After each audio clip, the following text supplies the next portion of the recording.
Welcome to new TV Telugu.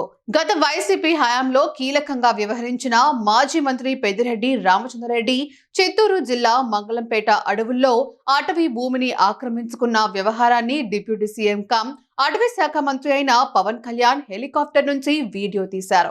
తాజాగా చిత్తూరు అడవుల్లో పర్యటించిన పవన్ అక్కడ టూర్ కు వెళ్లిన సందర్భంగా స్వయంగా షూట్ చేసిన ఈ వీడియోను ఎడిట్ చేసి విడుదల చేశారు. ఈ వీడియో కలకలం రేపుతుండటంతో పెద్దిరెడ్డి కుమారుడు వైసీపీ ఎంపీ మిథున్ రెడ్డి స్పందించారు.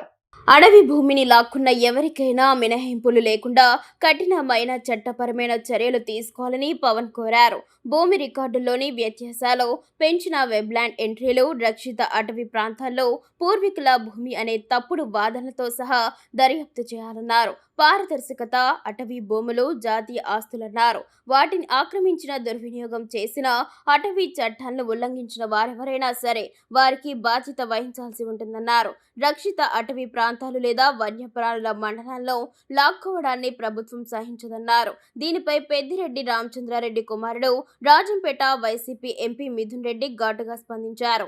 మిస్టర్ పవన్ కళ్యాణ్, మీరు షూటింగ్ మరియు స్కూటింగ్ లో నిష్ణాతులు అన్నారు. గతంలో ఎర్రచందనం దొంగలంటూ ఆరోపణలు చేశారని, కానీ తాను నిరూపించామని అడిగితే పారిపోయారని గుర్తు చేశారు. మీరు మీ హెలికాప్టర్ నుండి షూట్ చేసింది తమ చట్టబద్ధమైన భూమి అని, తాము దానిని 2000 సంవత్సరంలో కొనుగోలు చేశామని మిథున్ రెడ్డి తెలిపారు.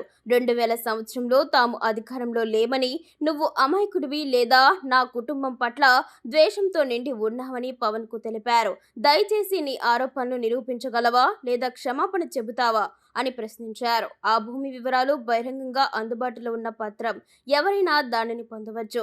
దయచేసి ముందుగా వాటిని పరిశీలించాలన్నారు. గతంలో విచారణలు జరిగాయని, ఎటువంటి చట్ట విరుద్ధమైన ఉల్లంఘనలు జరగలేదని నిరూపించబడ్డాయని తెలిపారు.